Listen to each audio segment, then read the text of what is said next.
क्यों कुछ लोग बहुत ज्यादा सक्सेसफुल होते हैं जबकि बाकी लोग नहीं होते?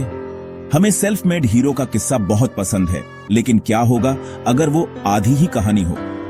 मैल्कम ग्लैडवेल की किताब आउटलायर्स दिखाती है कि कुछ छिपे हुए वेरिएबल्स, टाइमिंग, कल्चर और अपॉर्चुनिटी सक्सेस को शेप करते हैं। ये सिर्फ लगन या टैलेंट के बारे में नहीं है, ये उन हालातों के बारे में है जो हमें शायद ही कभी दिखते हैं। आज हम ग्लैडवेल के मेन आइडियाज को समझेंगे और जानेंगे कि आउटलायर्स को क्या अलग बनाता है। ग्लैडवेल का पहला बड़ा आइडिया, सेल्फ मेड इंसान एक मिथ है। वो कैनेडियन हॉकी का उदाहरण देते हैं। ज्यादातर एलीट खिलाड़ी साल के पहले कुछ महीनों में पैदा होते हैं। एज कटोनफ का मतलब है कि जनवरी में पैदा हुए बच्चे बड़े होते हैं और उन्हें ज्यादा कोचिंग मिलती है, एक आर्बिट्ररी फायदा जो स्नोबॉल की तरह बढ़ता जाता है। ग्लैडवेल इसे अक्यूमुलेटिव एडवांटेज कहते हैं, छोटी शुरुआत जो समय के साथ बढ़ती जाती है। सक्सेस सिर्फ टैलेंट के बारे में नहीं है, ये इस बारे में है कि किसे उसे डेवलप करने का चांस मिलता है। दुनिया उन्हें रिवॉर्ड करती है जो सही समय पर सही जगह पर होते हैं।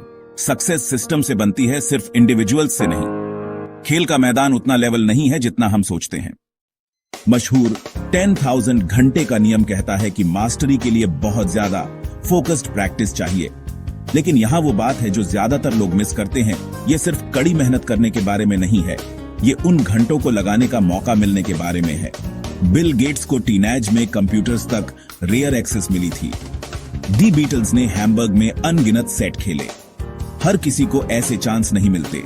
टैलेंट मायने रखता है, लेकिन एक्सेस और टाइमिंग ज्यादा मायने रखते हैं। ये नियम सक्सेस का कोई फॉर्मूला नहीं है, ये अपॉर्चुनिटी की पावर का सबूत है। कड़ी मेहनत तभी रंग लाती है जब आप उसे करने की पोजीशन में हो। सक्सेस उतनी ही परिस्थिति के बारे में है जितनी एफर्ट के बारे में। ग्लैडवेल गहराई से देखते हैं। हमारी कल्चरल लेगेसी हमें ऐसे शेप करती है जिसका हमें शायद ही पता चलता है। वो कोरियन एयर की कहानी बताते हैं, जहां अथॉरिटी को ज्यादा सम्मान देने की वजह से कई डिजास्टर्स हुए, जब तक कि क्रू को गलतियों को चैलेंज करने के लिए ट्रेन नहीं किया गया। कल्चर एक छिपा हुआ फायदा या एक रुकावट हो सकता है।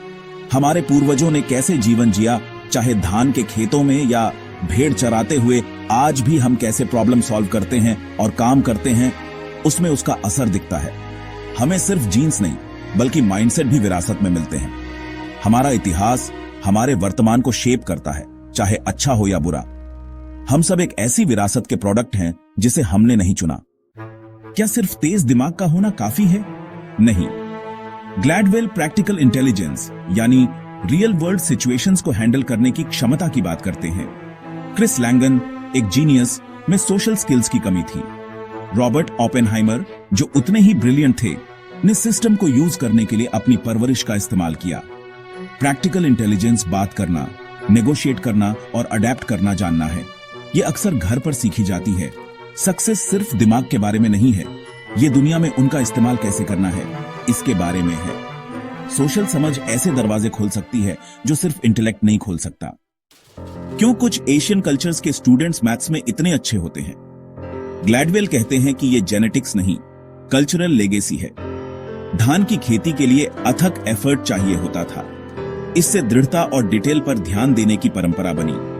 वो माइंडसेट जो पीढ़ियों से चला आ रहा है, मुश्किल मैथ्स प्रॉब्लम सॉल्व करने के लिए परफेक्ट है। एशियन नंबर सिस्टम ज्यादा लॉजिकल होते हैं, जिससे शुरुआत में मैथ्स को समझना आसान हो जाता है।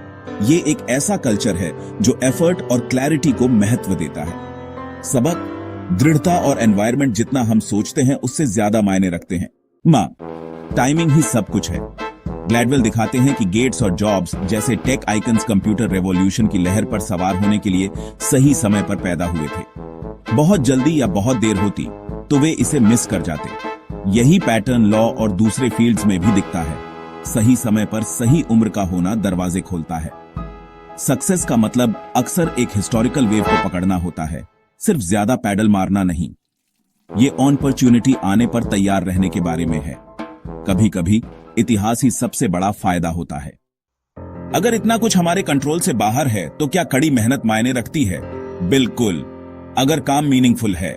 ग्लैडवेल कहते हैं कि मीनिंगफुल काम में 3 खासियतें होती हैं: ऑटोनॉमी, कॉम्प्लेक्सिटी और एफर्ट और रिवॉर्ड के बीच एक क्लियर लिंक।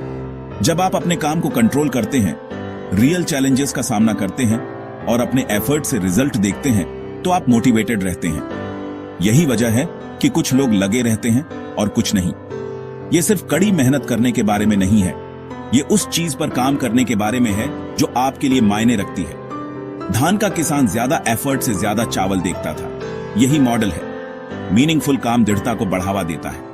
ये हर आउटलायर के पीछे का इंजन है। हम और आउटलायर कैसे बना सकते हैं? ग्लैडवेल शिक्षा की ओर इशारा करते हैं। केएप अकादमियां कम इनकम वाले छात्रों को लंबे स्कूल डेज और छोटी गर्मियों की छुट्टियां देती हैं, जिससे अपॉर्चुनिटी गैप कम होता है। वे धान के खेत की तरह हैं, ज्यादा एफर्ट, ज्यादा रिवॉर्ड। केपी साबित करता है कि सही एनवायरनमेंट के साथ डिसएडवांटेज्ड बच्चे भी किसी और जितना ही अचीव कर सकते हैं। अचीवमेंट गैप क्षमता के बारे में नहीं है, ये एक्सेस के बारे में है। सिस्टम बदलें और आप परिणाम बदल देंगे। अपॉर्चुनिटी ही सब कुछ है। ग्लैडवेल की अपनी फैमिली स्टोरी सब कुछ जोड़ती है। सक्सेस किस्मत, विरासत और टाइमिंग पर बनी है। आउटलायर्स कड़ी मेहनत को कम करने के बारे में नहीं है, ये पूरी पिक्चर देखने के बारे में है। छिपे हुए फायदों को पहचानने से हम बेहतर सिस्टम बना सकते हैं। अगर हमें पता है कि गैप्स कहां हैं, तो हम उन्हें भर सकते हैं। जागरूकता बदलाव की पहली सीढ़ी है। हम सभी को इनविजिबल गिफ्ट्स से फायदा होता है, तो आइए दूसरों के लिए और बनाएं। सक्सेस एक कम्युनिटी प्रोजेक्ट है, कोई अकेला काम नहीं। यही असली सबक है। आउटलायर्स सक्सेस को रीडिफाइन करता है। यह सिर्फ कड़ी मेहनत नहीं, बल्कि टाइमिंग, कल्चर और अपॉर्चुनिटी भी है। ग्लैडवेल हमें किस्मत और विरासत की भूमिका के बारे में ईमानदार रहने के लिए कहते हैं। ये नजरिया हमें बेहतर सिस्टम और कम्युनिटी बनाने के लिए आजाद करता है। हम ज्यादा लोगों को महानता हासिल करने में कैसे मदद कर सकते हैं? अगर इसने सक्सेस के बारे में आपका नजरिया बदल दिया, तो और इनसाइट्स के लिए लाइक और सब्सक्राइब करें। कमेंट्स में छिपे हुए फायदों की अपनी कहानी शेयर करें। अगली बार तक ये सवाल करते रहें कि सक्सेस का असली मतलब क्या है।